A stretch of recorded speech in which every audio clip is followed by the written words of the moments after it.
Hello students, क्या हाल चाल, कैसे हैं आप लोग, कैसे चल रही है आपकी पढ़ाई। आशा करता हूं कि आप लोग अपने लाइफ में बहुत ही शानदार, ज़बरदस्त और मस्त होगे। तो आज हम लोगों का मॉलिक्यूलर बेसिस ऑफ इनहेरिटेंस का लेक्चर नंबर 3 होने वाला है, ठीक है। और आज मतलब मंडे से आप लोगों के लिए मैं ये प्लान किया हूँ कि जो अब तक चल रहा था ना कि एक दिन 11th का वीडियो, एक दिन 12th का वीडियो अल्टरनेट में, अब ऐसे नहीं चलेगा। डेली वीडियोस आएगा और एक 11th एक 12 डेली आएगा, मतलब 11 भी डेली आएगा, 12 भी डेली आएगा, ठीक है। और जो भी टफ चैप्टर्स हैं उसको मैं डिटेल में कराऊंगा, और जो छोटे मोटे चैप्टर्स, इजी चैप्टर्स हैं, उसको मैं वन शॉट में, स्मार्ट वन शॉट में मैं डाल दूंगा, ठीक है।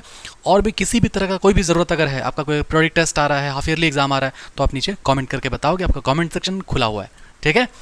चलिए, तुम लोग आज देखने वाले हैं जेनेटिक्स का लेक्चर नंबर 3। और प्लीज़ ये बहुत ज़्यादा रिक्वेस्ट है आप लोगों से कि आप लोग कमेंट बॉक्स में आप लोग मांगते हो कि भाई सर क्लासरूम का नोट्स दे दीजिए, ठीक है, जो पढ़ाता हूँ मैं एक टेलीग्राम चैनल क्रिएट कर ले रहा हूँ, ठीक है।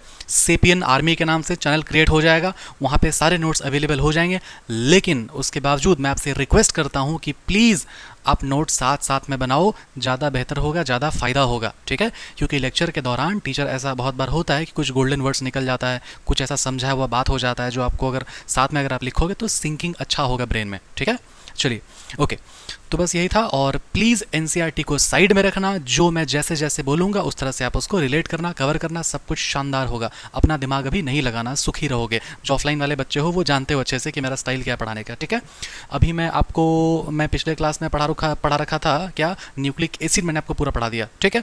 डिस्कवरीज बता दिए, कॉम्पोजिशन बता दिए, स्ट्रक्चर बता दिए, तो हमारा डीएनए पूरा कंप्लीट हो गया, ठीक है। उसके बाद हम लोग अभी पढ़ रहे हैं वही डीएनए का पैकेजिंग पढ़ रहे हैं, ठीक। पैकेजिंग के बाद मैं उतरूंगा किस पर, मैं उतरूंगा एक्सपेरिमेंट्स पर, ठीक है। एक्सपेरिमेंट्स, तीनों एक्सपेरिमेंट साथ में मैं आपका कराऊंगा, ठीक है। उसके बाद फिर लास्ट में देखेंगे हम लोग डीएनए और आरएनए के बीच में डिफरेंस, बहुत ज़्यादा डिफरेंस, ठीक है। उसके बाद हम लोग फिर स्टार्ट करेंगे अपना रेप्लिकेशन, ट्रांसक्रिप्शन, ट्रांसलेशन, ये हम लोग का सीक्वेंस रहेगा, ठीक है। चलिए आइए हम लोग आगे बढ़ते हैं अपना लेक्चर में, ठीक। आज हम लोग टॉपिक्स क्या कवर करेंगे, आज हम लोग कवर करने वाले हैं पैकेजिंग ऑफ डीएनए, और हम लोग करने वाले हैं यू क्रोमेटिन एंड हेट्रोक्रोमेटिन, और हम लोग देखने वाले हैं एनसीईआरटी के लाइंस को डिकोड करेंगे, और हम लोग करने वाले हैं कुछ क्वेश्चंस, ठीक है। चलिए आइए। तो concept of central dogma and gene expression, सबसे पहले हम लोग समझते हैं इस बात को कि ये सेंट्रल डोग्मा आया क्यों, ठीक है। एकदम ध्यान से मेरी बात को समझिएगा, ठीक है। चलिए स्टार्ट करते हैं हम लोग। तो आप इस बात को समझो पहले कि हमारे बॉडी में कोई भी कैरेक्टर्स अगर है, एकदम ध्यान से सुनना इस बात को, हमारे बॉडी में कोई भी कैरेक्टर्स अगर है, फॉर एग्जांपल मान लो कि ब्लू आई कलर, ब्लैक आई कलर, स्किन कलर, ठीक है, या फिर हेयर का स्ट्रेट होना, करली होना, तो ये सारा चीज़ जो है क्या है, कैरेक्टर्स है। ये जो कैरेक्टर्स है ये एक इंसान के या कोई भी लिविंग ऑर्गेनिज्म के सेल के अंदर के जो जेनेटिक मटेरियल है, जैसे कि डीएनए, उस डीएनए के अंदर में ये इनबिल्ट रहता है, ये मौजूद रहता है। कैसे रहता है, एकदम ध्यान से समझो। तो कोई भी जो कैरेक्टर्स है, ये कैरेक्टर्स किसी लिविंग ऑर्गेनिज्म के जो सेल है उसके अंदर में जो जेनेटिक मटेरियल है, जिसका नाम मान लो कि डीएनए है, वो कैरेक्टर इस डीएनए के अंदर में रहता है। कैसे रहता है डीएनए के अंदर में, एकदम ध्यान से समझिएगा। ये है क्या, हमारा डीएनए, ठीक है। डीएनए में कुछ इस तरह के लाइंस आपको दिखाई देते हैं, है ना, इस तरह के लाइंस दिखाई देते हैं आपको। ये लाइंस क्या होता है, ये लाइंस होता है नाइट्रोजनस बेस पेयर्स, ठीक है।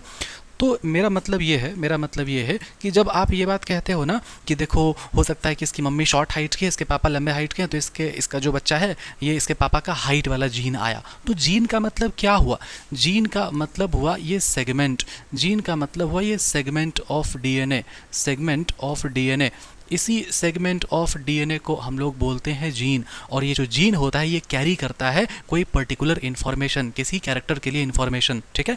तो यहाँ से हम लोग ये बात समझे कि जीन का मतलब हुआ सेगमेंट ऑफ डीएनए, और डीएनए क्या करता है, किसी कैरेक्टर के लिए इंफॉर्मेशन को स्टोर करके रखता है। तो इससे हम लोग ये बात समझ सकते हैं कि डीएनए का कोई सेगमेंट होगा जिसके अंदर में इंफॉर्मेशन होता होगा, किसके लिए पर्टिकुलर कैरेक्टर के लिए इंफॉर्मेशन स्टोर्ड होता होगा, ठीक है। उसको हम लोग बोलते हैं जीन। यहाँ तक आपको समझ में आया, ठीक है।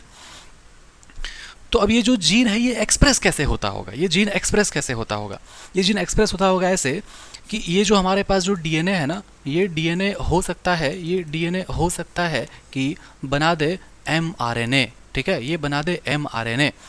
और ये mRNA फिर आगे जा कर के ये बना दे क्या, प्रोटीन। प्रोटीन मतलब यहाँ तक आपको ये बताए बस कि हो सकता है कि बहुत सारे कैरेक्टर्स डीएनए में, है ना, एक इन पार्ट के फॉर्म में, सेगमेंट के फॉर्म में, मतलब जीन के फॉर्म में स्टोर्ड रहते होंगे, ठीक है, मतलब जीन में स्टोर रहते होंगे। अब ये जीन एक्सप्रेस कैसे होता है, तो ये जो डीएनए था वो बना लेगा क्या, एमआरएनए, ये एमआरएनए बना लेगा क्या, प्रोटीन बना लेगा। अब ये जो प्रोटीन है ना, ये प्रोटीन हो सकता है कि कोई हार्मोन की तरह काम करे, हो सकता है कोई एंजाइम की तरह काम करे, और उसके बाद ये अपने बॉडी में फिजियोलॉजिकल फंक्शन दिखाएगा। कैसे दिखाएगा, अब मान लो कोई हार्मोन, जैसे कि मान लो ग्रोथ हार्मोन है, तो ये दिखा देगा ना, अपना हाइट इंक्रीज कर देगा। अब ये मान लो कोई एंजाइम की तरह काम किया, एंजाइम की तरह काम किया मतलब कोई एक्स कंपाउंड को वाई में कन्वर्ट कर दिया। एंजाइम का मतलब क्या होता है, रिएक्शन को फास्ट कराना। ये एंजाइम यहाँ पर एक्ट करेगा और इस एक्स कंपाउंड को वाई में कन्वर्ट करा देगा, और ये वाई सब्सटेंस हो सकता है कोई फिजियोलॉजिकल फंक्शन करा रहा होगा। समझ में आ रही है बात। तो ये जो चीज़ है, ये मैंने आपको बस समझाया। क्या समझाया मैंने आपको, ये मैंने आपको समझाया सेंट्रल डोग्मा, जिसका मतलब होता है जीन एक्सप्रेशन, और जीन एक्सप्रेशन का मतलब होता है कि एक डीएनए जो डीएनए है वो एमआरएनए के फॉर्म में कन्वर्ट होगा, फिर एमआरएनए जो है वो प्रोटीन के फॉर्म में कन्वर्ट हो जाएगा, और वो प्रोटीन हो सकता है कि बॉडी में कुछ इफेक्ट दिखाए। कैसे इफेक्ट दिखाए, मैंने आपको ये समझाया। या तो वो हार्मोन के फॉर्म में आ जाएगा। क्या होता है हार्मोन, क्या ही होता है हार्मोन, है ना। हार्मोन्स का अलग अलग टाइप होता है, पेप्टाइड हार्मोन, है ना, आयोडीन हार्मोन, थायरोआयोडीन हम लोग पढ़ते थे ना। समझ में आ रहा है बात। अब यहाँ पर ये वाला क्या, एंजाइम, क्या ही होता है enzyme, enzymes, all enzymes are protein in nature. ठीक है, यहाँ तक आपको समझ में आया होगा, आई होप। ठीक है, ये आपके नोट्स का पार्ट नहीं है, ये मैंने आपको समझाया अपने से कि जीन एक्सप्रेशन सेंट्रल डोग्मा हम लोग पढ़ते क्यों हैं। ठीक है, चलिए इसको मैं यहाँ से रब करता हूँ, ठीक है, और मैं आपको आगे बताता हूँ सेंट्रल डोग्मा के बारे में, या फिर इसको रहने देते हैं। ठीक है, चलिए ये आपका बेसिक्स हो गया। अब आगे बढ़ते हैं सेंट्रल डोग्मा में। ठीक है, समझना एकदम अच्छे से। सेंट्रल डोग्मा कौन देता है, तो सेंट्रल डोग्मा जो साइंटिस्ट देते हैं ना, उनका नाम है फ्रांसिस क्रिक। ठीक है, ये साइंटिस्ट हैं, इनका नाम है फ्रांसिस क्रिक।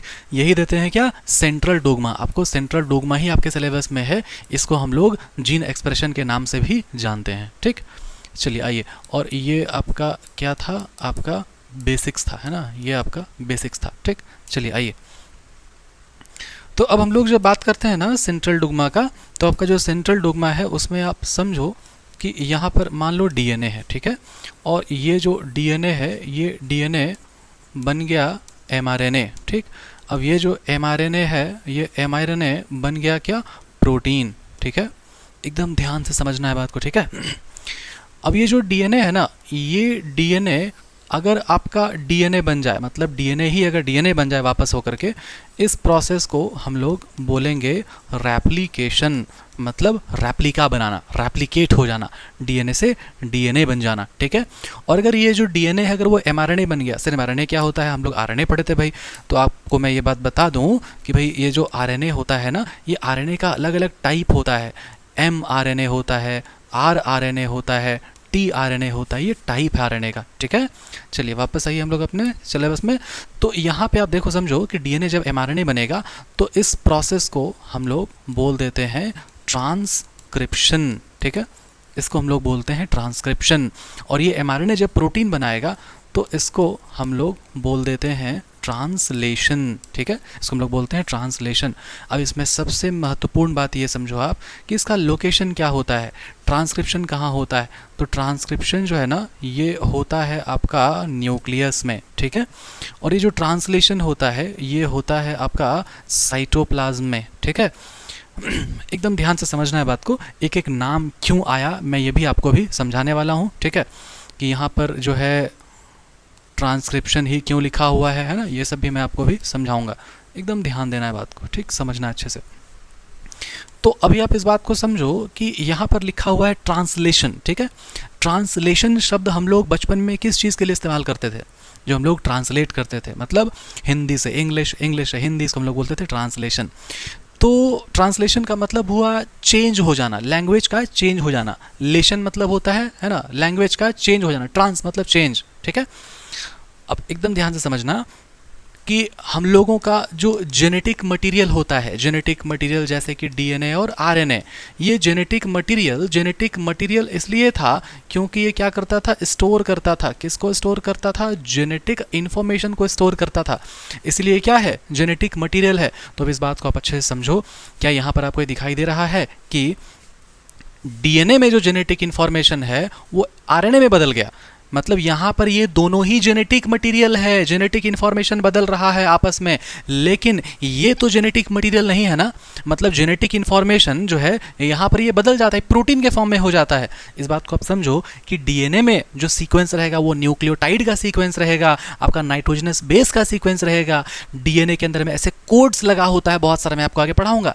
लेकिन ये प्रोटीन क्या होता है, क्या ही होता है प्रोटीन? प्रोटीन तो बस एक अमीनो एसिड्स का चेन होता है ना। इसका मतलब ये हुआ कि ये दोनों के पास जेनेटिक इंफॉर्मेशन स्टोर रहता है कोडिंग सीक्वेंस के फॉर्म में, लेकिन यहां पर लैंग्वेज ही बदल जाता है। ये आपका अमीनो एसिड के सीक्वेंस में होता है, लैंग्वेज बदल गया, सब्सटेंस बदल गया, क्योंकि ये दोनों सब्सटेंस सेम है, जेनेटिक मटेरियल ही है ये दोनों सब्सटेंस, डीएनए और आरएनए, लेकिन ये अलग है, इसलिए इसको हम लोग बोलते हैं ट्रांसलेशन। ये बदल गया। समझ में आया बात? ये आपको समझने के लिए बताया बस। और दूसरा बात, हम लोग अब देखते हैं थोड़ा सा एंजाइम के बारे में, ठीक है? एकदम ध्यान से समझते जाना है एंजाइम के बारे में, ठीक है? अब यहां पर आप देखो रेप्लिकेशन का एंजाइम, ठीक है? रेप्लिकेशन का एंजाइम आप एकदम ध्यान से समझो। डीएनए से ही डीएनए बनना है, ओके? अच्छा, दूसरा बात ना ये कि आपका ये जो लोकेशन है ना, लोकेशन अभी आप याद मत रखो, जैसे जैसे आप आगे बढ़ोगे ना आपको लोकेशन अपने आप आपको याद हो जाएगा, ठीक? तो मैं आपको क्या बता रहा था, मैं आपको बता रहा था एंजाइम। तो क्या है ना कि डीएनए से जब डीएनए बनता है तो क्या होगा ना कि अगर हमको कुछ बनाना है तो उसको हम लोग बोलते हैं क्या, पॉलीमराइज करना। मतलब डीएनए क्या है, छोटा छोटा मोनोमर का पूरा बड़ा सा पॉलीमर है। पॉली मतलब मेनी और मर मतलब मोनोमर, मोनोमर्स का पॉलीमर है। तो ये डीएनए से जब डीएनए बनाएगा तो पॉलीमराइज करेगा डीएनए को, है ना? तो अगर कुछ बनाना है तो उसके लिए हम लोग नाम बोलते हैं पॉलीमरेज एंजाइम, है ना? डीएनए से डीएनए बनाना है, पॉलीमरेज एंजाइम, ठीक है? पॉलीमराइज करना है, पॉलीमरेज एंजाइम। क्या बनाना है? डीएनए बनाना है। तो कौन सा polymerase enzyme? DNA polymerase enzyme, ठीक है? और इसी डीएनए से तो डीएनए बन रहा है ना, इसी डीएनए से डीएनए बन रहा है ना। तो ये किस पर डिपेंडेंट रहेगा? इसको हम लोग बोल देंगे DNA dependent, DNA polymerase enzyme, ये है पूरा नाम एंजाइम का।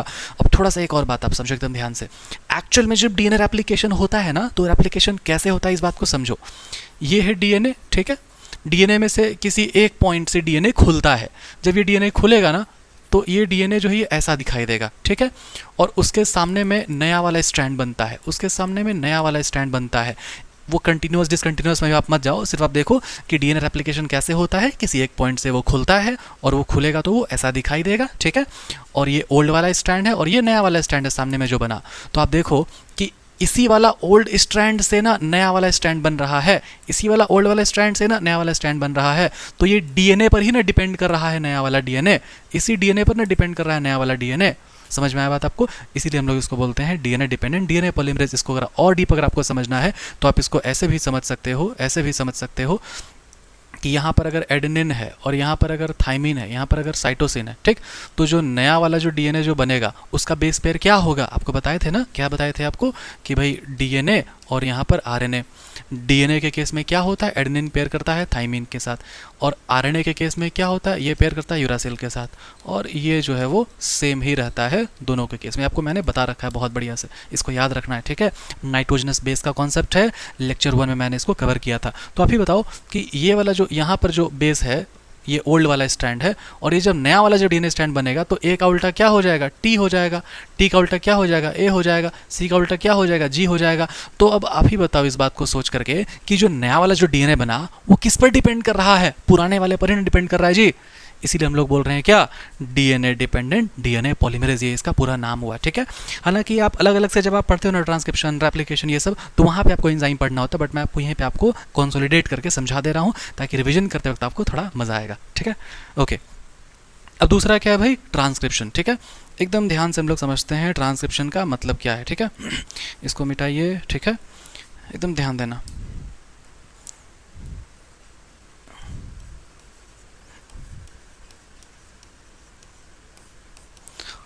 अब देखो डीएनए से आरएनए बना है ना, तो सबसे पहले हम लोग क्या लिखेंगे, पॉलीमरेज लिखेंगे, है ना?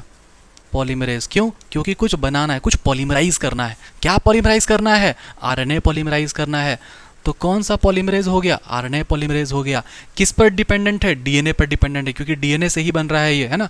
तो इसका मतलब हो गया DNA dependent RNA polymerase.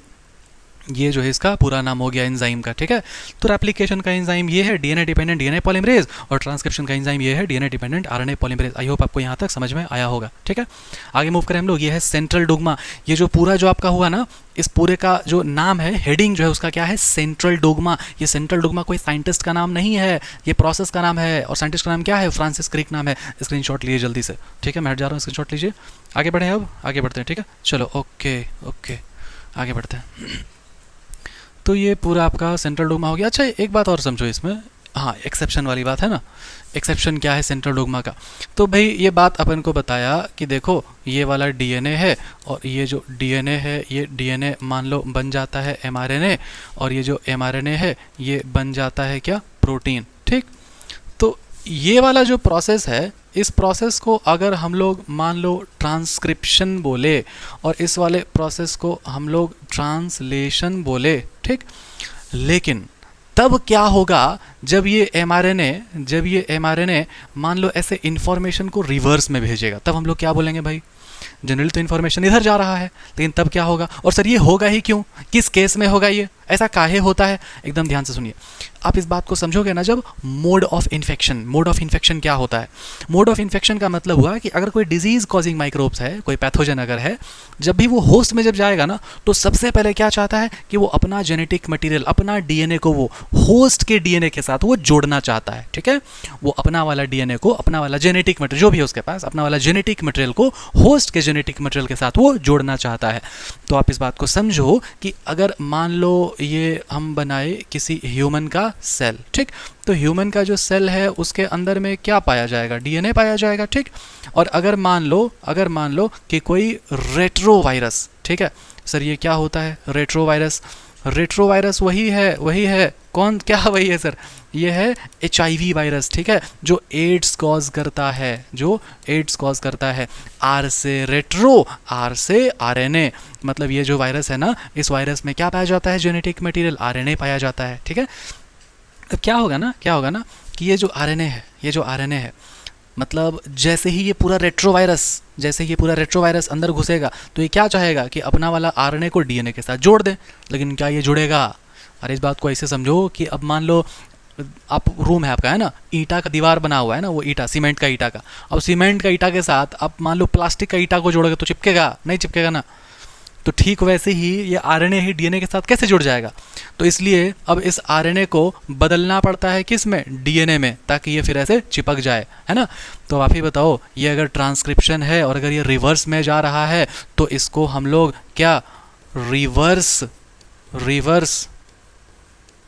Transcription नहीं बोलेंगे? बताइए अच्छे से, है कि नहीं? तो अगर फ्लो ऑफ इंफॉर्मेशन अगर रिवर्स हो तो उसको हम लोग बोलते हैं रिवर्स ट्रांसक्रिप्शन, ठीक है। चलिए ओके, वेरी गुड। तो हम लोग यहाँ पर ऐसे लिख सकते हैं, ठीक है, in case of life cycle of retrovirus, flow of information is in reverse direction, ठीक है। और इसका जो प्रोसेस है उसको हम लोग क्या बोलते हैं? उसको हम लोग बोलते हैं रिवर्स ट्रांसक्रिप्शन, ठीक है। ये है इसका नाम पूरा, कोई दिक्कत इसमें नहीं होना चाहिए, ठीक है। हम लोग अब आगे बढ़ते हैं, ठीक। चलिए आइए, इसका स्क्रीनशॉट ले लो भाई, ठीक है। PDF भी मिलना है आपको टेलीग्राम चैनल में, ठीक। चलिए आइए आगे हम लोग अब बढ़ते हैं। क्या है टॉपिक हमारा? Packaging of DNA helix. सबसे पहले आप समझो कि पैकेजिंग का ज़रूरत क्यों पड़ा, क्या ज़रूरत है पैकेजिंग करने का, है ना। ध्यान समझना। ऐसा देखा गया कि एक जो मैमिलियन डीएनए है ना, जो एक ह्यूमन का जो डीएनए है, वो ह्यूमन का डीएनए लगभग 2.25 मीटर का होता है। 1 मीटर इतना, इससे बड़ा डीएनए इतना बड़ा, है ना, इससे भी ज़्यादा बड़ा, है ना। 2 मीटर से भी ज़्यादा बड़ा, 2.25 मीटर का डीएनए एक छोटा सा सेल के अंदर का न्यूक्लियस जो कि उससे भी ज़्यादा छोटा है उसके अंदर में रहता है। कैसे रहता है भाई, समझ में आ रहा है बात? कुछ सोचो इस बात को, कैसे रहता होगा। तो यहाँ से ही कॉन्सेप्ट आता है आपका क्या, पैकेजिंग ऑफ डीएनए हेलिक्स का। पैकेजिंग ऑफ डीएनए हेलिक्स में इस बात को आप समझो अच्छे से कि एक बड़े से स्ट्रक्चर को, एक लंबे से स्ट्रक्चर को हम लोग छोटे से स्पेस में ऐसे समेट के, ऐसे पैकेज करके हम लोग रख सकते हैं। ठीक है, जैसे पुराना जमाना वाला ईयरफोन, वैसे वायर वाला ईयरफोन है ना, हेडफोन, बड़ा सा तार होता था, छोटा सा पैकेट में मिलता था, वो खरीदने पे जाओगे तो, है ना, ठीक वैसे ही। तो इसको हम लोग समझेंगे कि प्रोकैरियोट्स, प्रोकैरियोट्स आपको पता है ना भाई, प्रोकैरियोट्स क्या होता है। प्रोकैरियोट्स मतलब बैक्टीरिया, प्रोकैरियोट्स मतलब बैक्टीरिया, जो कि आता है किसमें, मोनेरा वाले किंगडम में आता है। ठीक, चलिए आइए समझिए अब इस बात को। तो प्रोकैरियोट्स में क्या होगा ना, समझना अच्छे से, ऐसे क्वेश्चन बनेगा।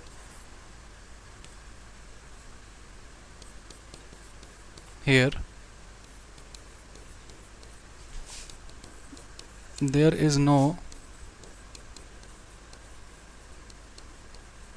well defined nucleus.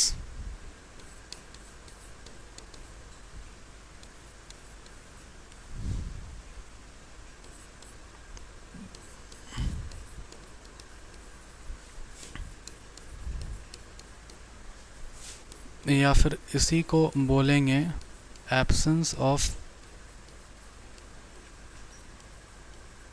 Nuclear membrane. ठीक है, सो इज डीएनए scattered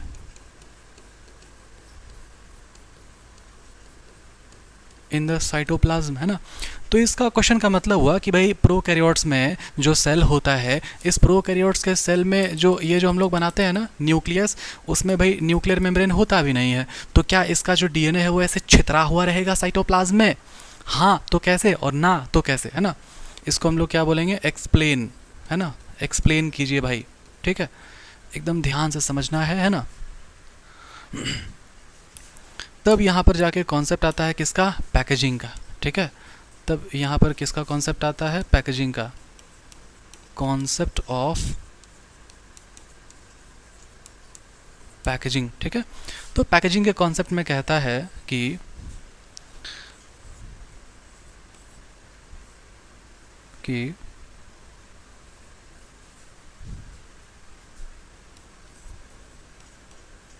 ये जो डीएनए है, ठीक है, ये यहाँ पर जो है ना कुछ प्रोटीन होगा। ठीक है, एकदम समझिए अच्छे से बात को कि वो जो डीएनए है वो पैकेज होता कैसे। ये जो डीएनए है जो कि नेगेटिवली चार्ज्ड मॉलिक्यूल होता है, ये डीएनए कुछ प्रोटीन के साथ मिल करके क्वाइलिंग करता है। ठीक है, मिल करके क्वाइलिंग करता है। तो यहाँ पर ये मैंने लिखा डीएनए। ठीक है, डीएनए जो कि कैसा होता है, नेगेटिवली चार्ज्ड होता है। ठीक है, और यहाँ पर है हमारे सामने कुछ प्रोटीन, जो प्रोटीन कैसा होता है, ये प्रोटीन हो जाएगा पॉजिटिवली चार्ज्ड। ठीक है, और आपके एनसीईआरटी में नाम तो मेंशन नहीं है प्रोटीन का कि वो कौन सा प्रोटीन है, लेकिन फिर भी अगर आप इसका नाम लेना चाहते हो, जो कि आपको नहीं लेना चाहिए, तो इसको हम लोग बोलेंगे पॉलीअमीन्स। ठीक है, पॉली मतलब बहुत सारा, अमीन मतलब अमीनो एसिड, जो इसका कि प्रोटीन बना होता है, पॉलीअमीन्स। ठीक है, अब ये दोनों जो है ना, एकदम ध्यान सुनना, ये दोनों जो है निगेटिवली चार्ज डीएनए जो है, एकदम ध्यान से सुनना, ये दोनों जो है ना negatively charge DNA is held together. ठीक है, विद द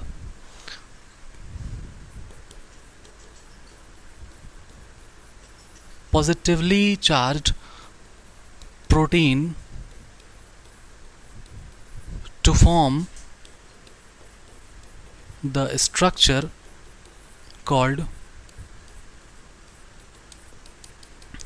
न्यूक्लियोइड। कैसा होता है न्यूक्लियोइड, एक बार आप लोग देख लीजिए न्यूक्लियोइड कैसा होता है। यहाँ पर प्रोटीन, यहाँ पर प्रोटीन, यहाँ पर प्रोटीन, यहाँ पर प्रोटीन, और ये हमारा है क्या, न्यूक्लियस के अंदर में डीएनए।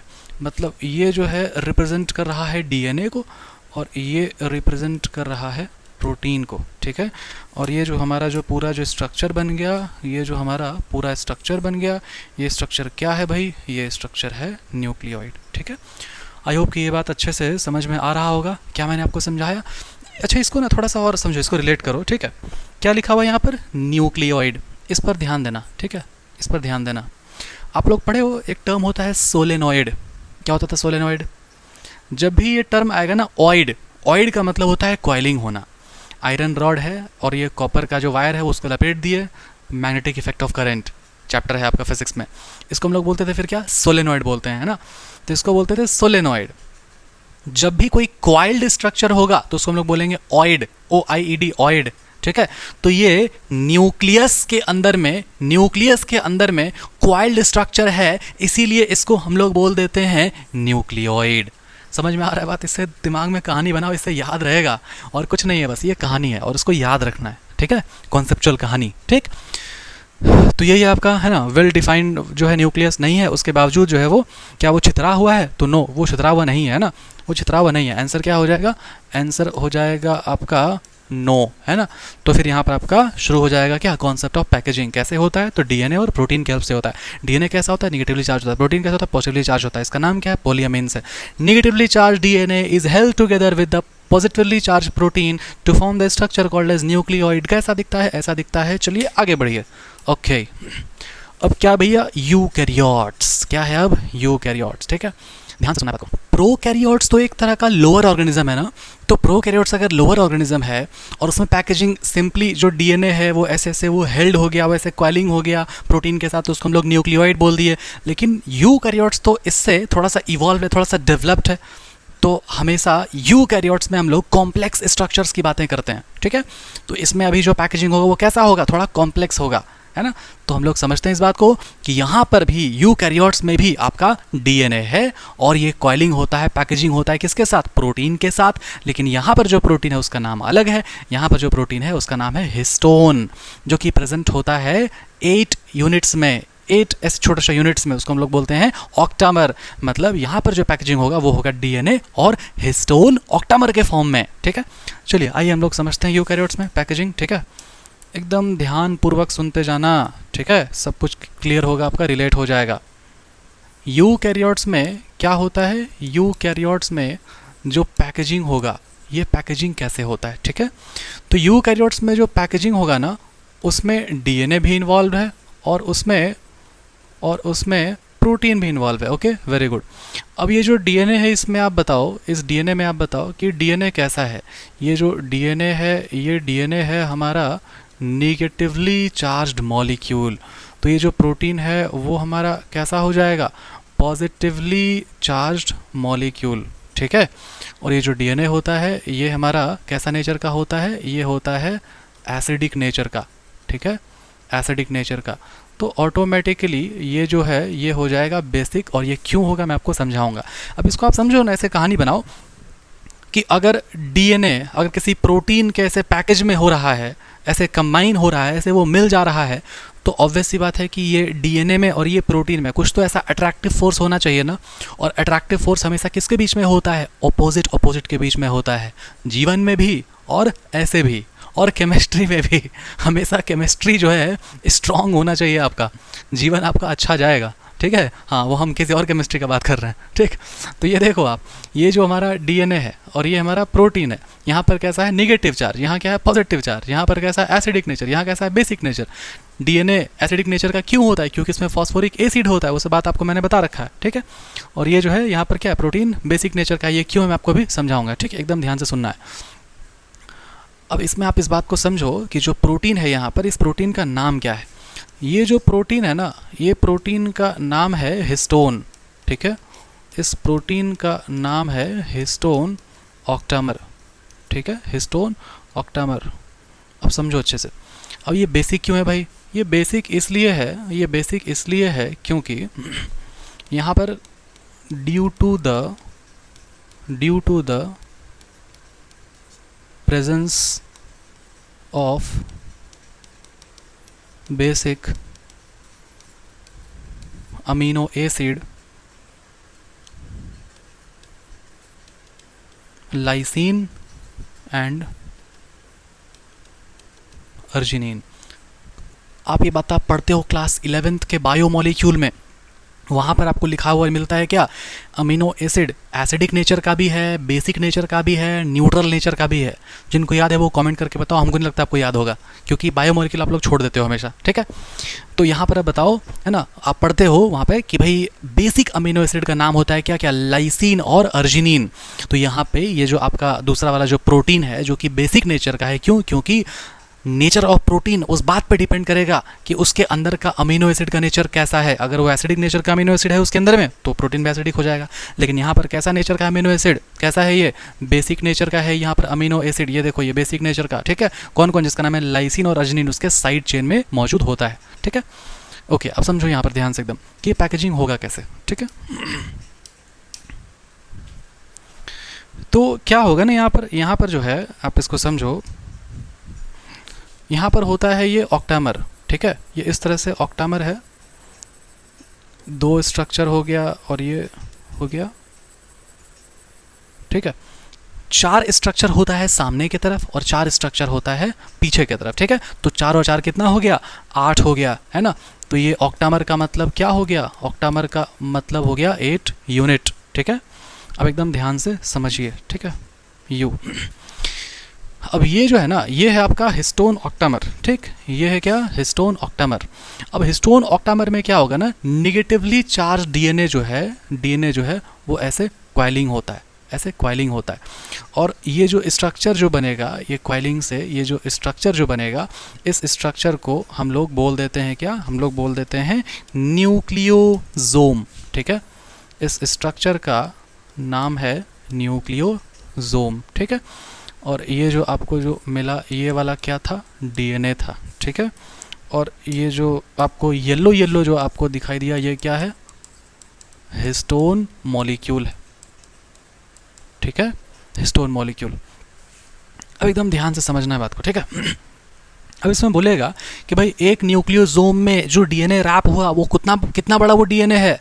तो आपके एनसीईआरटी में आपके इंट्रोडक्शन वाला लाइन में ये बात लिखा हुआ है कि डीएनए कितना लंबा है, ये हम लोग, है ना, लेंथ मेजरमेंट जो डीएनए का है, ये हम लोग अंदाज़ा लगा सकते हैं इस बात के ऊपर कि उसके अंदर में बेस पेयर्स कितना है।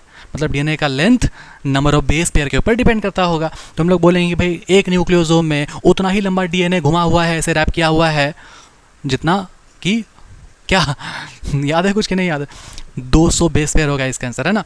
मतलब 1 nucleosome contain 200 base pairs of DNA, ठीक है, समझ में आया बात। चलो ओके, तो इसमें जो डीएनए होगा ना, इसमें जो डीएनए होगा वो कितना होगा, 200 बेस पेयर्स ऑफ डीएनए मौजूद होता है इसमें, ठीक है। क्लियर यहाँ तक, ओके। अब इसमें हम लोग अगर लिखेंगे तो कैसे लिखेंगे भाई, देखो यहाँ पर कैसे लिखेंगे। यहाँ पर हम लोग ऐसे लिखते हैं,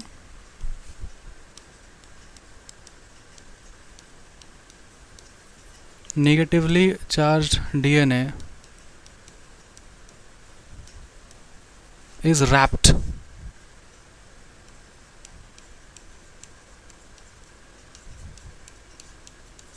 around the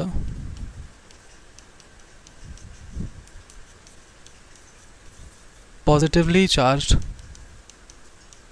histone octamer to form histone. अच्छा एक बात आप बताओ, एकदम ध्यान से सुनना, एकदम ध्यान सुनना। आपने शायद ये सुना होगा कि जो एक जो यूनिट है ना हिस्टोन ऑक्टामर, उसका नाम होता है, क्या नाम होता है। तो यहाँ हम लोग बोलते हैं H2A, यहाँ बोलते हैं H2B, यहाँ बोलते हैं H3, यहाँ बोलते हैं H4, ठीक है। हालांकि ये आपके एनसीईआरटी में नहीं दिया हुआ है, ठीक है, लेकिन फिर भी जानो, आपको जानना चाहिए, ठीक है। बहुत कम एनसीईआरटी से बाहर में जाऊँगा, ठीक है। एनसीईआरटी को ही कॉन्सेप्चुअली एकदम मास्टर कर लेना है अपन को, ठीक। आओ देखो, अब इस बात को समझो कि ना, ये आपके पास क्या है, 8 यूनिट, 8 स्ट्रक्चर है। डीएनए है कैसा, ये प्रोटीन है कैसा, पी से प्रोटीन, पी से पॉजिटिव चार्ज, और डीएनए है कैसा, नेगेटिवली चार्ज। ये डीएनए घुमा, ऐसे घुमा, ऐसे घुमा घुमा, ठीक। अब इसको जो है, ये जो स्ट्रक्चर बना, उसको हम लोग क्या बोलेंगे, न्यूक्लियोसोम बोलेंगे। अब इसको छोड़ दो, तो ये खुल जाएगा कि नहीं खुल जाएगा। तो खुलने से बचाने के लिए कुछ वहाँ पर ऐसा प्रोटीन होना चाहिए ना, क्लिपिंग प्रोटीन होना चाहिए ना, बाइंडिंग प्रोटीन होना चाहिए ना, जो उसको रोक करके रखे, खुलने नहीं दे। तो यहाँ पर भी ठीक उसी तरह से इस तरह का प्रोटीन होता है, ठीक है, इस तरह से प्रोटीन होता है। और इस प्रोटीन को हम लोग बोल देते हैं H1 हिस्टोन, ठीक है। इसको हम लोग बोल देते हैं क्या, H1 हिस्टोन, ठीक। आई होप कि यहाँ तक आपको बहुत ही ज़्यादा अच्छे से एकदम शानदार तरीके से समझ में आया होगा कि पैकेजिंग जो है वो होता कैसे है। ठीक, ये हो गया न्यूक्लियोसोम। अच्छा, अब आपको मैं समझाऊंगा कि लिंकर डीएनए क्या होता है। ठीक, इसका आप कॉपी कीजिए अच्छे से, और मैं हट जा रहा हूँ, आप स्क्रीनशॉट ले लो नोट्स का। ठीक है, ले लिया होगा आपने स्क्रीनशॉट। हम लोग अब आगे बढ़ते हैं। ठीक है, चलिए, क्योंकि जीवन में हमेशा आगे बढ़ना चाहिए। ठीक है, ओके, बनाते हैं अच्छे से।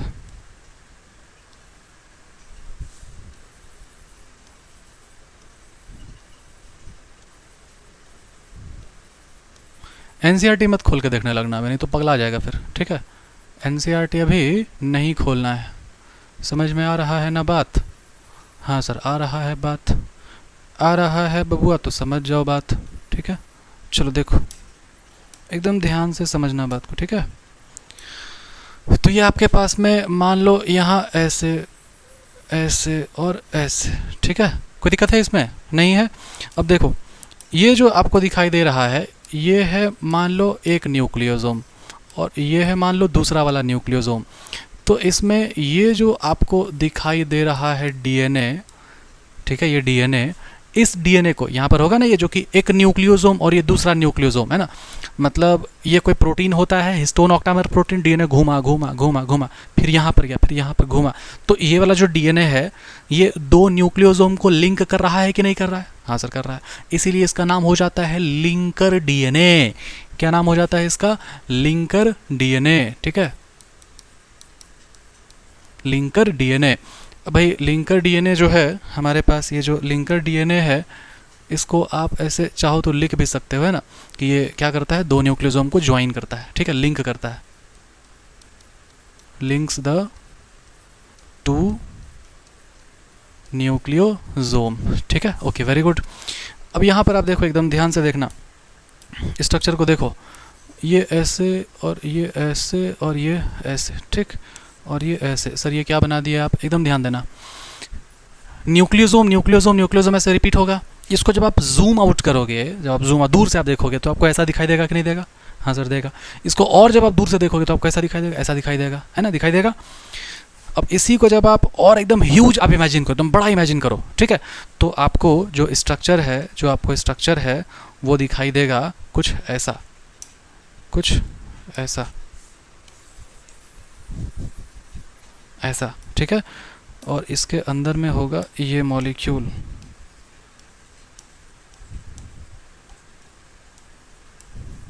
ठीक है, और यही जो आपका स्ट्रक्चर जो मैंने अभी यहाँ पर बनाया, इसी स्ट्रक्चर को हम लोग बोलते हैं, हम लोग बोलते हैं क्रोमेटिन। ठीक है, क्रोमेटिन, यही है क्रोमेटिन। मतलब जो डीएनए है, वो डीएनए का फॉर्म था। क्या डीएनए का फॉर्म था? कि डीएनए बहुत लंबा होता है, 2.25 मीटर का होता है, डीएनए रह नहीं पाएगा ऐसे, तो पैकेज होके रहता है, पैकेज होके रहता है, पैकेज हो करके, पैकेज हो करके ऐसा धागा जैसा स्ट्रक्चर बन जाता है। ये धागा जैसा स्ट्रक्चर, जिसका नाम क्या है? जिसका नाम है chromatin, chromatin fibre, chromatin fibre. यही क्रोमेटिन फाइबर और ज़्यादा कंडेंस होगा, यही क्रोमेटिन फाइबर और ज़्यादा कंडेंस होगा, और कंडेंस होने के बाद कैसा बना लेगा स्ट्रक्चर? इस तरह का स्ट्रक्चर बना लेगा।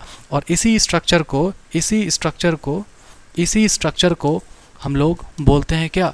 सोलेनॉइड बोलते हैं। और ये सोलेनॉइड फिर आगे जा कर के क्या बना लेगा? आगे जा कर के क्या बना लेगा? इस तरह से स्ट्रक्चर बना लेगा, जो कि रियल में होता है और किताब में यही स्ट्रक्चर ऐसे होता है। और इसको हम लोग बोलते हैं क्या? इसको हम लोग बोलते हैं क्रोमोसोम। अब आपको मैं एक क्वेश्चन देता हूँ, ठीक है, एकदम ध्यान से सुनो। अब आप बताओ which of the structure of chromosome is correct? कौन सा स्ट्रक्चर क्रोमोसोम का सही है? ए है ऐसे और बी है ऐसे। कमेंट सेक्शन में इसका जवाब दो। क्लास 11 से रिलेटेड है ये कॉन्सेप्ट, और आपका जो पढ़ चुके हो ना मेंडेलियन जेनेटिक्स, वहाँ से भी थोड़ा सा है रिलेटेड। ठीक, चलिए कमेंट में जवाब आ जाना चाहिए। ठीक है, क्वेश्चन नंबर 1 है ये। ठीक, जवाब दीजिए। चलिए आइए वापस आइए। तो मैंने आपको बताया कि जो है वो न्यूक्लियोसोम रिपीट होगा, इस तरह से दिखाई देगा। जूम आउट दूर से देखोगे ऐसा दिखाई देगा, और दूर से देखोगे ऐसा दिखाई देगा। यही स्ट्रक्चर को आप जब देखोगे, मतलब थोड़ा सा इमेजिन करोगे एकदम बड़ा स्ट्रक्चर को, है ना, तो ये जो स्ट्रक्चर है ये वाला कैसा दिखाई देगा, ऐसा दिखाई देगा, ऐसे रिवर्सिबल का साइन दे दिए कि ये वाला और ये वाला दोनों एक ही बात है, ठीक। और ये स्ट्रक्चर क्या है, क्रोमेटिन है। आप एकदम ध्यान से सुनना, क्या आपको ऐसा नहीं लग रहा है, सर कैसा लग रहा है, क्या आपको ऐसा नहीं लग रहा है कि ये जो यहाँ पर है, ये जो यहाँ पर है, ये स्ट्रिंग के जैसा है ना, स्ट्रिंग। और स्ट्रिंग का मतलब क्या हो गया, डीएनए हो गया, ये स्ट्रिंग डीएनए ही है।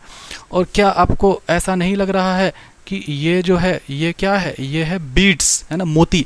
मतलब ये हो गया धागा, और धागा में मोती पिरोया हुआ है ना, धागा में मोती पिरोया हुआ है, ठीक है। और ये जो बीड्स है, बीड्स को बोला गया मोती, ठीक है। और ये जो बीड्स है, बीड्स क्या है, बीड्स ही ना हो गया आपका न्यूक्लियोसोम। बताइए हुआ कि नहीं हुआ, ठीक है। तो इसीलिए आपके एनसीईआरटी में बात लिखा हुआ है, beads on string appearance is seen in the chromatin fibre, ठीक है। ये कैसा अपीयरेंस देता है, बीट्स ऑन स्ट्रिंग अपीयरेंस।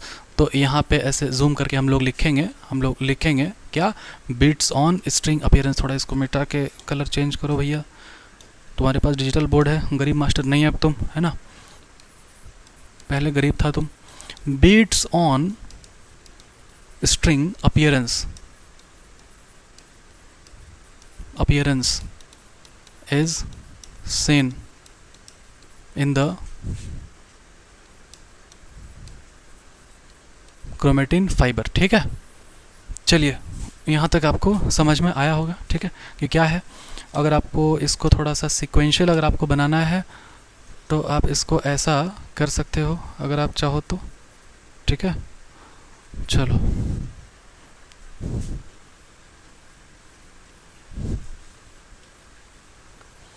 आपके सिलेबस में सिर्फ ये वाला चीज़ नहीं दिया हुआ है, ठीक है, ये वाला सोलेनॉइड आपके सिलेबस में नहीं है, ठीक है। ये सब तो सिलेबस में है लेकिन आपके अलग अलग चैप्टर में है, ठीक है। चलिए इसको छापिए अच्छे से। आई होप कि यहाँ तक आपको समझ में आया होगा, है ना, स्क्रीनशॉट हो गया होगा। अब आगे बढ़ते हैं, ठीक है, ये हो गया। अब स्ट्रक्चर है हमारे पास यू क्रोमेटिन, हेट्रोक्रोमेटिन। अब ये समझने से पहले आप इस बात को, एक मैं आपको खास बात आपको याद दिलाता हूँ, ध्यान दिलाता हूँ। हम लोग पढ़ रहे थे पैकेजिंग, ठीक। और पैकेजिंग में जो आपका, रिवाइज करते हैं एक बार, ठीक है। पैकेजिंग में आपका ये बात आप पढ़ते हो कि पैकेजिंग में जो प्रोकैरियोट्स था उसमें जो डीएनए है वो प्रोटीन के साथ क्वाइलिंग होता है, हेल्ड हो जाता है, क्वाइलिंग सुपर क्वाइलिंग होता है एक्चुअल में। और वो हेल्ड होकर के जो स्ट्रक्चर बनाता है उसको हम लोग क्या बोलते हैं, न्यूक्लियोइड बोलते हैं। इसीलिए हम लोग एक क्वेश्चन पढ़ाते थे पहले, बहुत पहले कुछ टीचर्स पढ़ाते थे, जब सीबीएसई मेडिकल होता था ना तो उस टाइम पढ़ाते थे कि प्रोकैरियोट्स का न्यूक्लियस को क्या कहते हैं। तो प्रोकैरियोट्स के न्यूक्लियस को न्यूक्लियोइड कहते हैं, इसी कारण से, इस कारण से क्योंकि उसका डीएनए उस तरह से न्यूक्लियोइड के फॉर्म में रहता है। और उसका न्यूक्लियस तो होता नहीं है क्योंकि वो वेल डिफाइंड न्यूक्लियस नहीं है, प्रोकैरियोट्स के पास न्यूक्लियर मेम्ब्रेन नहीं है क्योंकि, ठीक। तो और यूकैरियोट्स में क्या पढ़े हम लोग, यूकैरियोट्स में लोग पढ़े कि डीएनए है और जो प्रोटीन है, डीएनए कैसा एसिडिक नेचर का, नेगेटिवली चार्ज डीएनए और पॉजिटिवली चार्ज प्रोटीन और बेसिक प्रोटीन, वो क्या हो जाएगा, दोनों ऐसा रैपिंग करेगा, ऐसा क्वाइलिंग करेगा, किसके ऊपर में, हिस्टोन ऑक्टामर के फॉर्म में जो प्रोटीन होता है ना, उसके ऊपर में डीएनए रैपिंग करेगा और स्ट्रक्चर क्या बनाएगा, स्ट्रक्चर बनाएगा न्यूक्लियोसोम, ठीक है। और ये जो न्यूक्लियोसोम होता है इसके अंदर में कितना बड़ा डीएनए है, 200 बेस पेयर जितना डीएनए है, ठीक है, ओके, वेरी गुड। और जो दो न्यूक्लियोसोम है उसके बीच का जो वो होता है डीएनए होता है, उसको हम लोग क्या बोलते हैं, लिंकर डीएनए हम लोग बोलते हैं उसको, ठीक। लिंकर डीएनए भी इससे क्वेश्चन आया हुआ है, हालांकि एनसीईआरटी में भी मेंशन नहीं किया हुआ है, ठीक। चलिए आगे हम लोग बढ़ते हैं। अब एक बात को समझना, मैं आपको ये बताने वाला था कि अगर आपका प्रोकैरियोट्स में प्रोटीन का नाम नहीं लिखा हुआ है और यूकैरियोट्स में अगर लिखा हुआ है हिस्टोन, तो इसका ये बिल्कुल भी मतलब नहीं है कि आप प्रोकैरियोट्स में बोल दो नॉन हिस्टोन। यूकैरियोट में हिस्टोन और इसमें नॉन हिस्टोन, ऐसा नहीं बोल सकते हम लोग। क्यों नहीं बोल सकते, क्योंकि उसी एनसीईआरटी में जब आप नीचे देखोगे, उसी दाहिने साइड वाले पेज में, अभी मत देखना, सबसे नीचे में ये बात लिखता है कि जब पैकेजिंग जब हायर लेवल पे होगा तो एडिशनल सेट ऑफ प्रोटीन पाया जाता है, उसका नाम होता है non histone chromosomal protein, NHC, bold में लिखा हुआ है। समझ में आया बात, मतलब ये बात यहाँ से आप रिलेट करो कि NCERT, old NCERT class 11th chapter का नाम है सेल, पेज नंबर 139, वहाँ पे भी ये सब बात लिखा हुआ है कि एक यूकैरियोटिक न्यूक्लियस के अंदर में क्या होता है, हिस्टोन मॉलिक्यूल भी होता है, नॉन हिस्टोन भी होता है, दोनों ही होता है। समझ में आ रहा है बात। तो इसका मतलब आपको सिंपली बस एक स्टेटमेंट और आपको याद करना है। क्या आपको याद करना है, आपको याद करना है यहाँ पर एक स्टेटमेंट, ठीक है।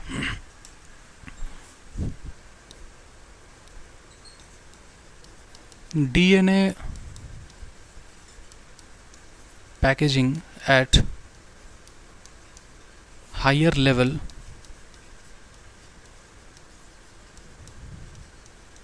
requires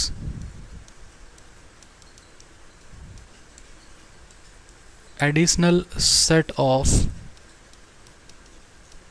proteins called NHC। NHC का फुल फॉर्म क्या है भाई? इसका फुल फॉर्म है आपका non histone chromosomal protein.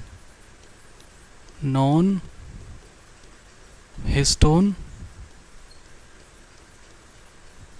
Chromosomal protein. ठीक है, चलिए ओके, आई होप कि यहाँ तक आपको समझ में आया है ना। आगे बढ़ते हैं अब। ये तो आपका जो है क्या है, क्वेश्चन है। ठीक है, और ये आपका पॉइंट्स। ठीक, सुंदर लग रहा है देखने में। ठीक है, स्क्रीनशॉट ले लिए, आगे बढ़े हैं। चलो आगे बढ़ते हैं, क्योंकि जीवन में हमेशा आगे बढ़ना चाहिए। ठीक है, हालांकि हम अभी भी वहीं पे अटके हुए हैं। ठीक है, कोई बात नहीं, जीवन है, चलता ही रहेगा। यूक्रोमेटिन और हेटेरोक्रोमेटिन, इसमें आप एक बात को समझो, एक बात को आप समझो। ठीक है, कि जब भी हम लोग बात करेंगे ना क्रोमेटिन का, ठीक है, जब भी हम लोग बात करेंगे क्रोमेटिन का, तो क्रोमेटिन हो जाएगा हमारे पास दो तरह का। ठीक है, एक को बोलते हैं यू क्रोमेटिन, एक को बोलते हैं ट्रू क्रोमेटिन। अब आप एक बात बताओ, यू का मतलब क्या होता है भाई? तो सर यू का मतलब होता है ट्रू, क्योंकि सर हम क्लास 11th में पढ़े थे, अच्छा नहीं आप तो नहीं पढ़े थे, कि वहाँ पर ना जो है होता है यू बैक्टीरिया, यू मतलब ट्रू बैक्टीरिया, तो यू मतलब होता है ट्रू। ठीक है, ट्रू का मतलब क्या? ट्रू मतलब ट्रू लब नहीं होता है, बिल्कुल नहीं, ट्रू लब एग्जिस्ट करता ही नहीं है। ठीक है, इस बात को आप समझो अच्छे से। यू क्रोमेटिन का मतलब हुआ ट्रू क्रोमेटिन, और ट्रू मतलब होता है सच्चा, और एक सच्चा क्रोमेटिन कौन होगा? जो कि अपना काम अच्छे से करेगा। अब क्रोमेटिन का काम क्या होता है? तो क्रोमेटिन को जब आप बनाओगे तो अभी थोड़ी देर के लिए हम लोग ऐसा समझ सकते हैं ना, सिर्फ मान सकते हैं ना, बस लेट द नेम, कि क्रोमेटिन ही डीएनए है ना। कैसे नाम मान सकते हैं हम लोग? क्योंकि जो डीएनए वही ना पैकेज होकर के क्रोमेटिन बनता है, तो क्रोमेटिन को एकदम अच्छे से देखेंगे, खोल के देखेंगे तो क्या दिखाई देगा? डीएनए दिखाई देगा। मतलब क्रोमेटिन को हम लोग डीएनए समझ सकते हैं। ठीक, और डीएनए का सच्चा, अगर जो डीएनए सच्चा अच्छा डीएनए है तो उसका काम क्या होगा? उसका काम होता है कि सर अभी आप बताए थे ना, ये जो डीएनए है, ये डीएनए क्या होता है? ये डीएनए बन जाता है एमआरएनए, और ये जो एमआरएनए है ये बन जाता है छुटकू सा प्रोटीन। और ये जो पहला वाला जो स्टेप है, इस स्टेप को हम लोग बोलते हैं क्या? इस स्टेप को हम लोग बोलते हैं ट्रांसक्रिप्शन, और इस स्टेप को हम लोग बोलते हैं ट्रांसलेशन। ठीक, तो डीएनए का काम, अच्छा काम है ना, मतलब एक अच्छा डीएनए वही होगा जो अपना काम अच्छे से करेगा। उसका काम क्या होता है? ट्रांसक्रिप्शन करना, ट्रांसलेशन करना।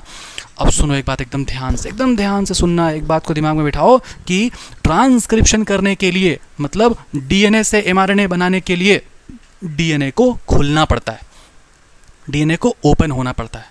समझ में आ रही है बात? बस इस बात को याद रखना है। बस डीएनए को ट्रांसक्रिप्शन करना है, मतलब डीएनए को अगर एमआरएनए बनाना है तो डीएनए को खुलना पड़ेगा। ठीक है, अब आप हमको एक ठो बात बताओ, कि अगर मान लो कोई ऐसा डीएनए है, ठीक है, और अगर मान लो कोई, अरे उल्टा क्यों बना दिए? हाँ, अगर मान लो कि कोई ऐसा वाला डीएनए है, डीएनए मतलब क्रोमेटिन उलझा हुआ है, ठीक है, तो बताओ सबसे ज़्यादा आसानी से कौन खुलेगा? समझो इस बात को। पहले तो यहाँ पर आप लिखो, क्या लिखो? ये वाला है कैसा? लूजली पैक्ड, और ये वाला है कैसा? डेंसली पैक्ड, है ना, है कि नहीं है? ठीक, तो बताओ सबसे जल्दी से कौन खुलेगा? अगर एक तार है, ईयरफोन का तार है ना, वो वायरिंग वाला, पुराना ज़माना वाला, मेरा ज़माना वाला, तो वो अगर ऐसे ऐसे उलझा हुआ है, ऐसे रखा हुआ है इस तरह से, तो ये क्या अच्छा से इसको खोल पाओगे? और ये ऐसे ऐसे पड़ा हुआ है तो इसको जल्दी खोल लोगे, है ना? तो ये जो है लूजली पैक है, ये जल्दी खुलेगा, है ना, जल्दी ओपन होगा। इसका मतलब क्या हुआ? इसका मतलब हुआ कि ट्रांसक्रिप्शनली एक्टिव होगा, और ये ट्रांसक्रिप्शनली इनएक्टिव होगा। समझे बात को? इसको हम लोग क्या लिखेंगे? Opens easily. इसका मतलब क्या हुआ कि ये ट्रांसक्रिप्शनली क्या है? एक्टिव है। ठीक है, और यहाँ पर क्या लिखेंगे, है ना?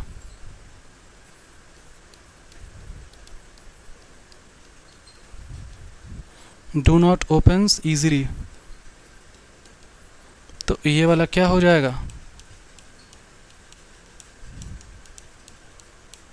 ट्रांसक्रिप्शनली इनएक्टिव हो जाएगा। ठीक है, ओके, वेरी गुड। अब देखो यहाँ पर एकदम ध्यान से सुनना और एक तो बात बताना, ठीक है?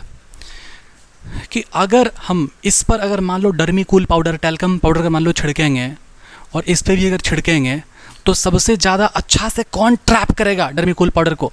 ये ट्रैप करेगा कि ये ट्रैप करेगा? सोचो सर, ये ट्रैप करेगा। क्यों ट्रैप करेगा? क्योंकि इसका स्ट्रक्चर ज़्यादा हेलिकल स्ट्रक्चर, ज़्यादा केज लाइक, ज़्यादा कॉम्प्लेक्स है, इसलिए ज़्यादा ट्रैप करेगा मॉलिक्यूल को। यही सिद्धांत होता है, यही रूल होता है किसका? डाइंग का, स्टेनिंग का, मतलब दाग लगना। मतलब कोई मॉलिक्यूल को हम लोग अगर स्टेन करते हैं तो लाइट स्टेन होगा या फिर वो डार्क स्टेन होगा, ये इसी बात पे डिपेंड करता है कि उसका वो कैसा एरिया, वो जो है केज लाइक है कि सिंपल है, या कॉम्प्लेक्स केज लाइक है, या फिर वो सिंपल है। समझे बात को? तो ये कैसा होगा? ये हो जाएगा आपका, ये हो जाएगा आपका डार्कली स्टेन्ड, ठीक है। और ये हो जाएगा आपका, ये हो जाएगा आपका लाइटली स्टेन्ड, ठीक है, STAIND, स्टेन्ड। समझ में आया बात कि नहीं आया? समझ में, बताओ। क्लियर है? इसमें कोई दिक्कत नहीं, कौनो दिक्कत नहीं, कौनो दिक्कत नहीं, ठीक है। चलो अच्छा, एक बात और मैं आपको बता दूं कि ये जो स्ट्रक्चर है ना, ये जो स्ट्रक्चर जो मैंने आपको बताया पिछले वाले स्लाइड में, क्रोमेटिन का स्ट्रक्चर, ये क्रोमेटिन का स्ट्रक्चर को जब आप रियली में आप देखोगे ना, तो आप देखोगे इलेक्ट्रॉन माइक्रोस्कोप से दिखाई देगा। और इलेक्ट्रॉन माइक्रोस्कोप में दिखने वाला इमेज को हम लोग बोलते हैं इलेक्ट्रॉन माइक्रोग्राफ। ये बात कहाँ लिखा हुआ है? क्लास 11th के cell cycle and cell division वाले चैप्टर में लिखा हुआ। इलेक्ट्रॉन माइक्रोग्राफ में शो होता है बाइवेलेंट टेट्राड। बुझाया बात? ठीक है। अब यहाँ पर देखो, मैं आपको एक थोड़ा सा छोटा सा NCERT का एक क्लिप्स मैं आपको दिखाता हूँ, ठीक है। कहाँ गया भाई NCERT? मिल जाओ यार। हाँ, ये देखो, ये है यहाँ पर EM picture, beads on string, beads on string में लिखा हुआ है ना। ये छोटा छोटा ये हो जाएगा बीट्स और ये हो जाएगा स्ट्रिंग, ठीक है। इसको चलो वापस रखो, वापस रखो मास्टर, वापस रखो, ठीक है। यू क्रोमेटिन हेट्रोक्रोमेटिन जो है अपना क्लियर हो गया, ठीक है। चलो ये एक और स्लाइड बन गया है, हाँ ठीक है। अब हम लोग को क्या करना है भाई? अब हम लोग को NCERT हम लोग को अच्छे से इसको रिलेट करना है। चलो अब देखो, एकदम ध्यान देना, ठीक है। तो हम लोग बोले कि भाई देखो, फ्रांसिस क्रिक ही था वो जो कि सेंट्रल डोग्मा को देता था, है ना, अपने मॉलिक्यूलर बायोलॉजी में, ठीक। और ये बात बताता था कि भाई जेनेटिक इन्फॉर्मेशन जो है वो फ्लो होता था कैसे? DNA से RNA में और RNA से प्रोटीन में। जो DNA से जब DNA बनने लगता है तो उसको रेप्लिकेशन बोलते हैं, और जब DNA से जब mRNA बनने लग जाएगा तो उसको हम लोग ट्रांसक्रिप्शन बोलेंगे, और mRNA से जब प्रोटीन बनेगा तो उसको हम लोग ट्रांसलेशन बोलेंगे। इस पूरे प्रोसेस का नाम है सेंट्रल डोग्मा। हाँ, वेरी गुड मास्टर, बहुत अच्छा। लेकिन कभी कभी किसी किसी सिचुएशन में जो mRNA है, ये mRNA अपना फ्लो ऑफ इंफॉर्मेशन को क्या करता है? ये रिवर्स में कर देता है। इस प्रोसेस को हम लोग क्या बोलते हैं? रिवर्स ट्रांसक्रिप्शन बोलते हैं, ठीक। और ये किस में होता है? किसी वायरस में होता है, जैसे कि रेट्रोवायरस, जिसको हम लोग एड्स वायरस भी कहते हैं, ओके। और देखो, इन सब virus flow of information is reverse direction, that is from RNA to DNA। क्या इसका आप नाम दे सकते हो? हाँ भैया दे सकते हैं, रिवर्स ट्रांसक्रिप्शन। मास्टर बताया हमको भी। प्रोकैरियोट्स में जैसा कि ई कोलाई, ठीक है। अच्छा, ये आपका पैकेजिंग वाला टॉपिक है। पैकेजिंग वाले टॉपिक जब आप देखोगे NCERT में, जब शुरू करोगे तो वहाँ पर कुछ ऐसा दिया हुआ है, पॉइंट्स, कुछ न्यूमेरिकल वैल्यूज़ दिया हुआ है। उसका सिंपली मीनिंग ये है कि जब आप डिस्टेंस को और नंबर ऑफ बेस पेयर्स को जब आप मल्टीप्लाई करते हो तो आपको टोटल लेंथ मिल जाता है, जो कि कैलकुलेट करके लिखा हुआ है 2.25 मीटर। अभी हम लोग न्यूमेरिकल्स पे नहीं आ रहे हैं, न्यूमेरिकल्स को अलग से कराएंगे। अभी हम लोग क्या कर रहे हैं? कॉन्सेप्ट को देख रहे हैं। तो जैसे जो करा रहे हैं वैसे वैसे देखते जाओ, ठीक है। प्रोकैरियोट जैसे कि ई कोलाई, जिसमें do not have defined nucleus, तो क्या DNA स्कैटर्ड रहता है थ्रू आउट द सेल? तो यहाँ पर इसका आंसर हो जाएगा नो। क्यों? क्योंकि DNA जो कि निगेटिवली चार्ज मॉलिक्यूल है, वो हेल्ड, मतलब वो ऐसा हेल्ड रहता है कुछ प्रोटीन के साथ, जो प्रोटीन पॉजिटिवली चार्ज होता है, और उस रीजन को बोलते हैं न्यूक्लियोइड। और ये जो है, जो DNA है, वो न्यूक्लियोइड के अंदर ऐसा लार्ज लूप लाइक हेल्ड होता है, इसीलिए वो इस तरह का स्ट्रक्चर बनाता है लूपिंग के जैसा, और यहाँ पर ऐसा प्रोटीन जैसा रहेगा पूरा। समझ में आई बात? हाँ भाई, समझ में आ गई बात, ठीक है। अब ये देखो कैसा डायग्राम बना दिया है। मतलब देखो, ऐसे ना NCERT पढ़ने का कुछ तरीका होता है, ठीक है। पहले आप कोई अच्छा मास्टर, है ना, कोई अच्छा मास्टर से आप क्या करो? आप बढ़िया से कोई टॉपिक को आप जो है समझ लो, ठीक। टॉपिक को समझ लो एकदम शानदार तरीके से। टॉपिक को समझने के बाद आप क्या करो? उसके बाद जो है ना, आप NCERT को देखो और ऐसे मन मन में गरियाओ, मन मन में गाली दो। ए कैसे लिखा है? इससे अच्छा मेरा मास्टर बताया था। ए कैसे लिखा? इससे अच्छा तो हम लिख देंगे। हट, ऐसे नहीं लिखना चाहिए था। फॉर एग्जाम्पल ये देखो यहाँ पर हिस्टोन ऑक्टेमर, अरे भाई हिस्टोन ऑक्टामर कैसा होता है? हिस्टोन ऑक्टामर ये कम से कम ऐसा तो बना दो 2D में, 4 आगे 4 पीछे, और ठीक है अब एक एक को बनाया तुम, है ना, एक एक को बनाया और इसी को ऐसे न्यूक्लियोसोम बता रहे हो, ऐसे न्यूक्लियोसोम बता रहे हो पूरा पूरा, तो फिर भाई इस एक को हिस्टोन ऑक्टामर मत लिखो ना, ये एक ऑक्टामर कैसे हो गया? ठीक है, एक तो वो हिस्टोन मॉलिक्यूल लिख दो, ऑक्टामर भी लिख रहे हो और एक स्ट्रक्चर बना, लड्डू ऐसा बना दिया तो मोनोमर है। समझ में आया आपको? ठीक है, तो ये सब ध्यान देना है। और ये ऐसे बाइंडिंग जैसा ये क्या है? H1 हिस्टोन है और ये DNA रैप हो रहा है। ठीक है, चलिए आइए ध्यान दीजिए। यूकैरियोट्स में क्या होता है? यूकैरियोट्स में क्या होता है? जो यूकैरियोट्स है आपका, उसमें जो है ऑर्गेनाइजेशन कैसा है? कॉम्प्लेक्स है। वहाँ पर set of positively charge protein होता है, बेसिक प्रोटीन भी होता है, बेसिक प्रोटीन, है ना। क्या नाम है उसका? हिस्टोन नाम है। हिस्टोन के पास जो चार्ज अक्वायर होगा वो डिपेंड करता होगा कि उसके पास कौन सा अमीनो एसिड एबंडेंस मात्रा में है। तो आपको दिखाई देगा अमीनो एसिड का रेसिड्यू जो वहाँ पर है वो कैसा है? वो है बेसिक अमीनो एसिड जिसका नाम है लाइसिन और अर्जिनिन। ठीक है, दोनों ही अमीनो एसिड जो है वो पॉजिटिव चार्ज कैरी करता है साइड चेन्स में, देखो लिखा हुआ भी है। Histone are organised to form a unit of 8 molecules called as histone octamer. ठीक है, नेगेटिवली चार्ज डीएनए रैप हो जाता है around the positively charge histone octamer, क्या बनाने के लिए? स्ट्रक्चर बनाने के लिए जिसका नाम है क्या? न्यूक्लियोसोम नाम है। और एक न्यूक्लियोसोम में लगभग 200 बेस पेयर वाला डीएनए होता है। और न्यूक्लियोसोम जो है रिपीटिंग यूनिट्स ऑफ न्यूक्लियोसोम जब बनेगा ना, हाँ इसको क्रोमेटिन बोलते हैं। वो बिट्स ऑन स्ट्रिंग, वो आपको जो दिखाई दिया वहाँ पर बिट्स मॉलिक्यूल क्या था? न्यूक्लियोसोम था। तो आप ऐसे दिमाग लगा सकते हो ना कि बिट्स वहाँ पर रिपीट हो रहा है, मतलब रिपीटिंग यूनिट्स ऑफ न्यूक्लियोसोम बनाता है क्या? क्रोमेटिन बनाता है। इस बात को यहाँ पर लिख दें, बताओ, इस बात को यहाँ पर लिख देते हैं। ठीक है, क्या लिख दें भाई? लिख दिए कि repeating units of nucleosome forms chromatin and gives beads on string appearance। ठीक है, ओके चलो समझ में आ गया इतना ना। अच्छा से लिख दें, क्या तो लोग नोट्स कॉपी करता है बहुत। String appearance. ठीक है, देखो क्रोमेटिन, अब ये जो है क्रोमेटिन क्या है? तो ये क्रोमेटिन थ्रेड लाइक स्ट्रक्चर है, थ्रेड लाइक, है ना। और ये स्टेन्ड बॉडीज होता है। कहाँ दिखाई दिया? न्यूक्लियस में दिखाई दिया। और न्यूक्लियोसोम है ना, the nucleosome in the chromatin are seen as beads on string structure when viewed in the electron microscope. समझ में आई बात? वेरी गुड, अगर समझ में आ गई है आपको। ठीक है, ये आपको मैंने स्ट्रक्चर बता रखा है यहाँ पर। ठीक है, अब देखो ये बोला, क्या बोला कि बीट्स ऑन स्ट्रिंग स्ट्रक्चर जो है क्रोमेटिन का वो पैकेज हो जाता है और क्रोमेटिन फाइबर जो है वो फर्दर क्वाइल हो जाएगा, कंडेंस हो जाएगा मेटाफेज स्टेट में। ये क्लास 11th का कॉन्सेप्ट आप ये बात आप पढ़े थे, क्या पढ़े थे आप? ये बात पढ़े थे जो कि आपको याद नहीं है अभी, कि जब भी कोई सेल डिवाइड करता है ना, तो ये सेल डिवाइड करता है 2 फेज़ में।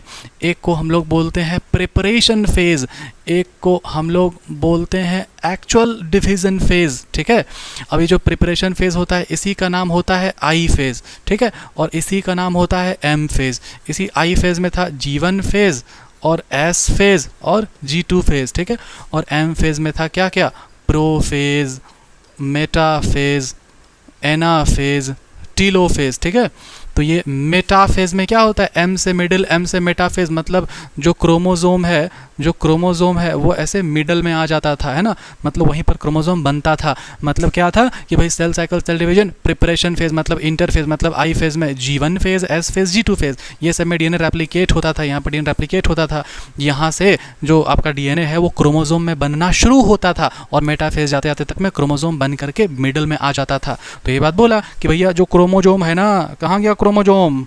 ही आया क्रोमोजोम। ये जो क्रोमोजोम है ना, ये मेटाफेज स्टेज में दिखाई देता है। तो भाई बोल दिया मेटाफेज स्टेज में दिखाई देता है, कोई दिक्कत नहीं, क्लास 11 का कॉन्सेप्ट था वो।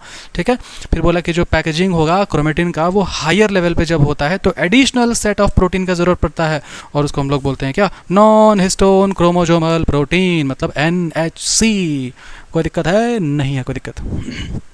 आगे बढ़े, नॉन स्टोन क्रोमोसोमल प्रोटीन्स फिर से बोला टिपिकल। अच्छा हाँ, अब ये यूक्रोमेटिन हेट्रोक्रोमेटिन चेक करके देखो एक बार, है ना, क्या क्या बताए थे भाई। यूक्रोमेटिन, यूक्रोमेटिन, यू मतलब सच्चा क्रोमेटिन। सच्चा क्रोमेटिन वही है जो अपना काम अच्छे से करे, मतलब वो ट्रांसक्रिप्शनली क्या हो, एक्टिव हो, और उसके लिए इसको जल्दी ओपन होना पड़ेगा। मतलब ये लूजली वाला पैक होगा, लूजली पैक होगा तो एल से लूज पैक, एल से लाइट स्टेन। क्यों? क्योंकि लूज पैक है, डर्मीकूल पाउडर को नहीं ट्रैप कर पाएगा तो वो लाइट स्टेन हो जाएगा, और इसका सब कुछ क्या हो जाएगा यहाँ पर, उल्टा उल्टा उल्टा हो जाएगा। देखो आओ, देखो देखो देखो देखो देखो, हाँ, loosely pack, light stain, euchromatin, ठीक है, और ट्रांसक्रिप्शनली एक्टिव कहाँ गया, ट्रांसक्रिप्शनली एक्टिव, ठीक है। लेकिन थोड़ा पेन बदल लें भाई हम, है ना, देखो अब क्या है, डेंसली पैक्ड, डार्कली स्टेन और इनएक्टिव, ट्रांसक्रिप्शन इनएक्टिव। देखो सेम है, पढ़ के देखो, देखा पढ़ के, सेम है ना, हाँ सेम ही है, ठीक है। अब आइए कुछ क्वेश्चंस करते हैं, ठीक है।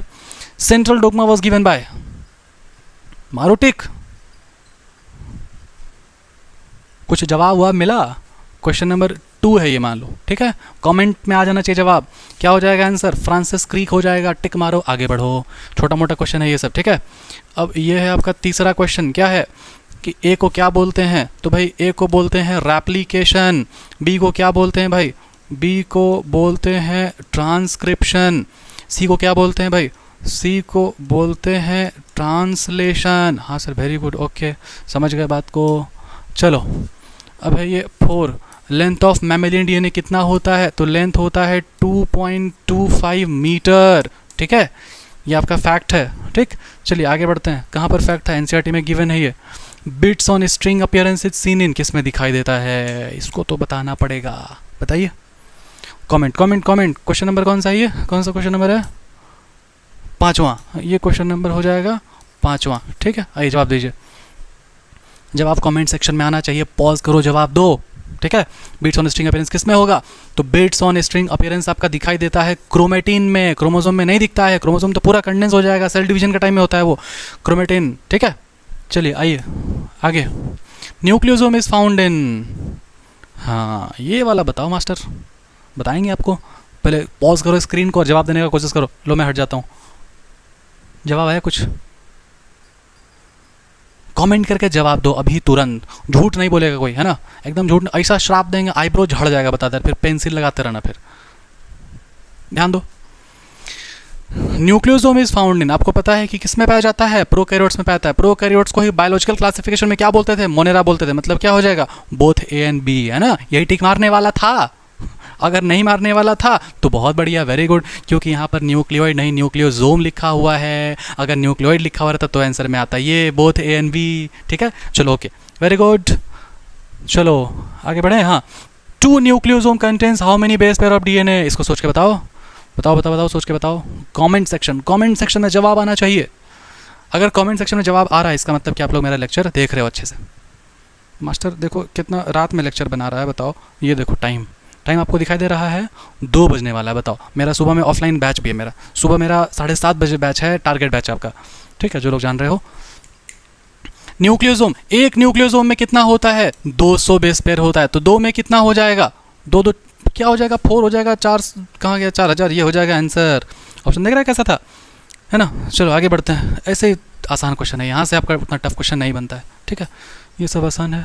चलो ये तो ठीक है, रिप्रोडक्शन का था ये, ठीक। आई होप कि आपको यहाँ तक बहुत अच्छे से, शानदार, ज़बरदस्त, बेहतरीन तरीके से समझ में आया होगा, है ना। कमेंट सेक्शन में आप बोल सकते हो जो भी आपको बोलना है, जिस भी तरह का आपको लेक्चर लग रहा है, कुछ अगर सजेशन है, कुछ अगर सुझाव है, कुछ और चैप्टर आपको पढ़ना है आपका, अगर मान लो रिप्रोडक्शन सब ऐसा मैं महसूस कर रहा हूँ कि ईजी होता है, आप लोग का क्लियर होगा, नहीं है क्लियर तो स्मार्ट वन शॉट में लेकर के आ सकता हूँ। कुछ प्लेलिस्ट पे पहले से भी मेरा लेक्चर्स पड़ा हुआ है, वन शॉट वाला ह्यूमन रिप्रोडक्शन का है, आप चाहो तो देख सकते हो। रिप्रोडक्टिव हेल्थ का अगर आप बोलोगे तो मैं बना दूंगा, ठीक है, वन शॉट में। तब तक के लिए पढ़ाई करते रहें, ऑल द बेस्ट, जय हिंद, जय भारत।